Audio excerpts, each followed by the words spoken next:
Welcome back sa Ride with Ryan. For today's video, silipin naman natin itong Nissan Terra. Ano nga ba ang meron dito? Samahan ninyo ako tignan ang interior, exterior, at performance. Kwentuhan lang tayo dito. Malay mo, magustuhan mo, di ba? O edi at least may idea ka na. At kung bago ka sa channel na to, baka naman ma-like, share, and subscribe mo para tuloy-tuloy na tayo.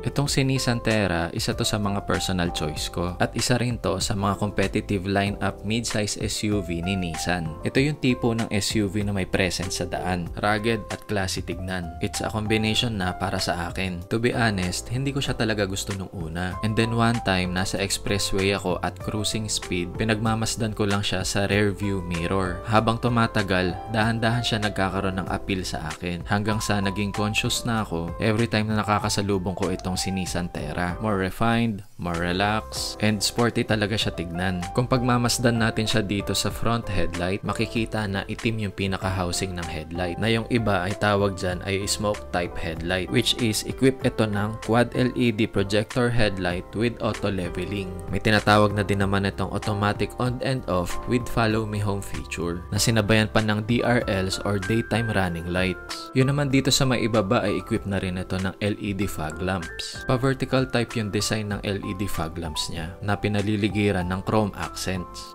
Kung sa harap ay equipped ng quad LED headlight, dito naman sa likod ay naka-LED strip brake lights. Malaki at maganda yung visibility nito sa gabi.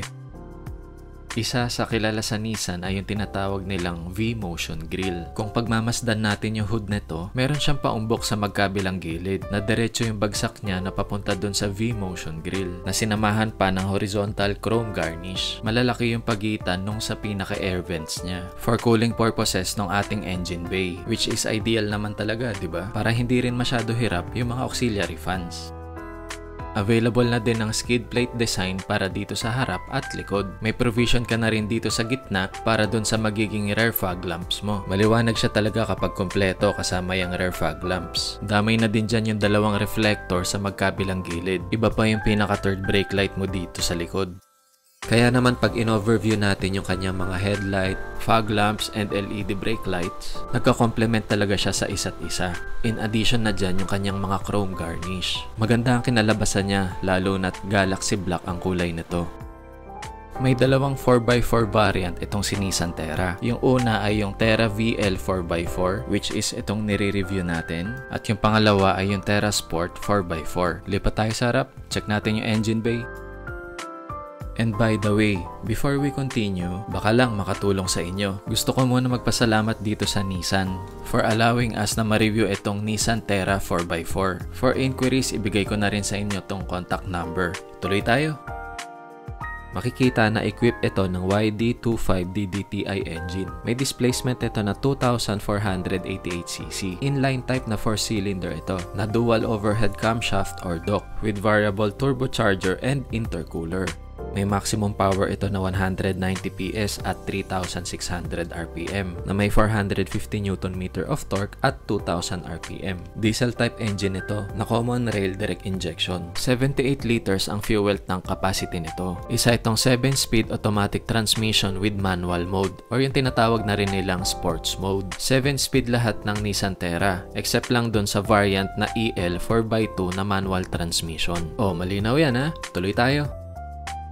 Sa fuel consumption, naglalaro ito sa 10 km per liter sa city at 15 km per liter sa highway. Well, of course, depende pa rin yan sa driving habit natin at depende rin sa traffic condition sa Metro Manila. Well, labas pa yun kung regular kang nagpapa-service maintenance or hindi. Mga bagay na kinoconsider natin pagdating sa fuel consumption. Even yung tire, nakaka-affect din yan sa fuel consumption, especially pag hindi even yung kanyang tire pressure. And by the way, speaking of tire, equipped ito ng alloy wheels na 255/60 R18. Bridgestone Dweller ang gamit nito. Ventilated disc brake sa harapan. Isa sa advantage nito ay disc brake na din ang likuran compared doon sa VE at EL na naka-drum brake pa.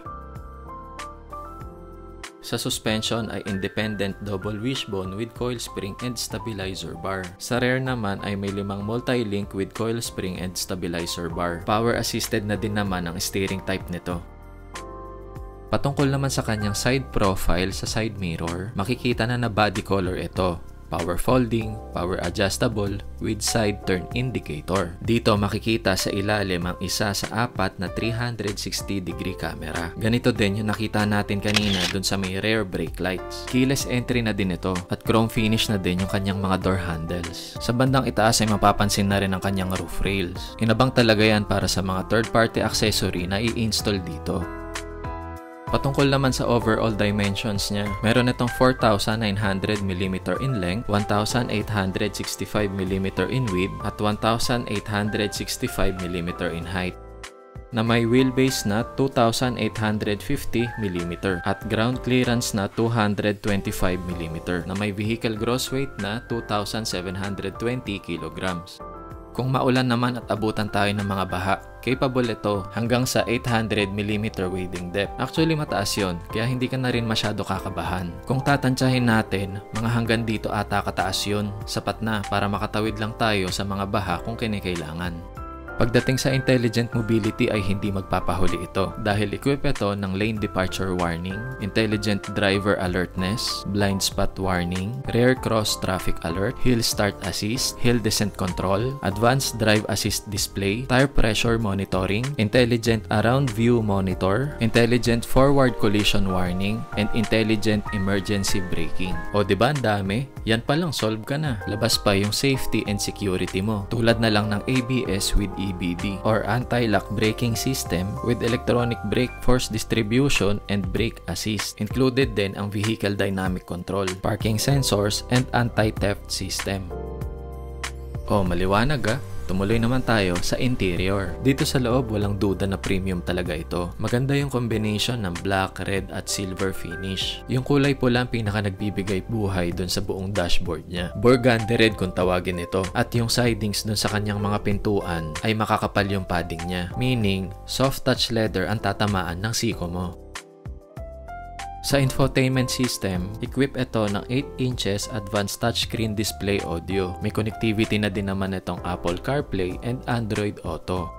Maganda ang sound system nito. Bose premium speakers ang naka-install dito. Pag na-testing ninyo, quality talaga siya. Ang ganda ng tunog niya. Yun namang air conditioning system, dual zone automatic climate control with rear cooler. Nakaabang na rin dyan ang USB port na Type A at Type C. Meron ka pang wireless charger na naka-ready dito. Good as additional packet mo na rin na paglalagyan mo para sa mga accessories. Cellphone, ballpen o kung ano man.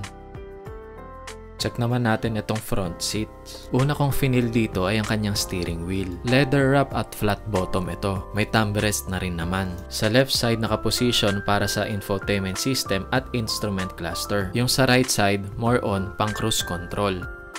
Tilt lang ang movement ng steering wheel. Hindi ito telescopic. Maganda ang visibility from the driver seats. Hindi ito yung katulad ng iba na humahaba pa yung leeg mo, matansya mo lang yung nasa harapan mo. Sa case nito ay iba siya. Maganda yung viewing angle niya na relax lang yung mata mo. Yung upuan ay zero gravity seats na rin with 10-way power adjust. Adjust mo na lang according sa driving position mo. Yun sa front passenger ay naka 4-way manual adjust. Sapat na para makuha yung seating position dito. Push start button na rin naman ito. Yun naman dito sa may cup holder. Hanggang mid-size tumbler kaya nito. Yung padding ng armrest niya ay makapal. Kaya pag naipatong mo yung siko mo dyan, malambot talaga. Try natin buksan. Malaki at marami ka pang pwede mailagay dito. May additional socket ka pa for charging purposes ng mga gadgets. At yung shift knob mo na 7-speed na may sports mode. Dahil nga 4x4 na ito, may tinatawag na din itong shift on the fly. Para sa 2 high, 4 high at 4 low. Equipped na din ito ng electronic locking rear differential. At yung electronic parking brake na din.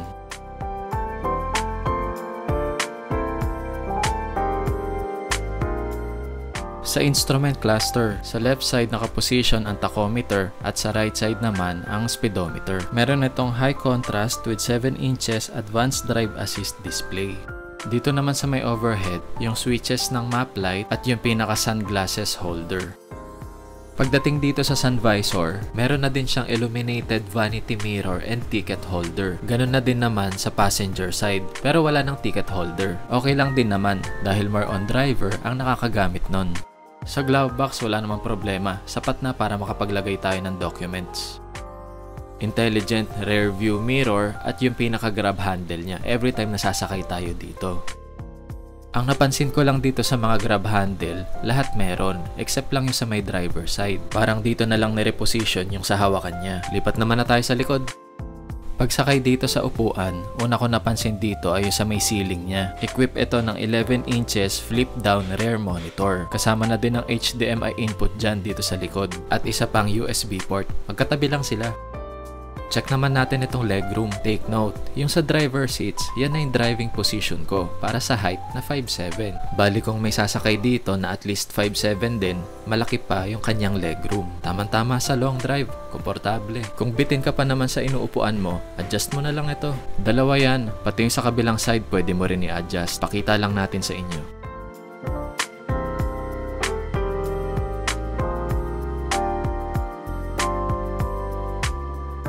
Ayos, 'di ba? Meron ka pang aircon vents dito sa ibaba at additional USB port. Kanino ko pa napapansin, apakadaming saksakan nito. Retractable itong second row seats na 60-40 split. Kasyang-kasya kahit yung mga 5'7 sa likod dahil na-adjust naman yung second row seats. I suggest kapag long trip na, better yung mga kids na lang ang sumakay dito.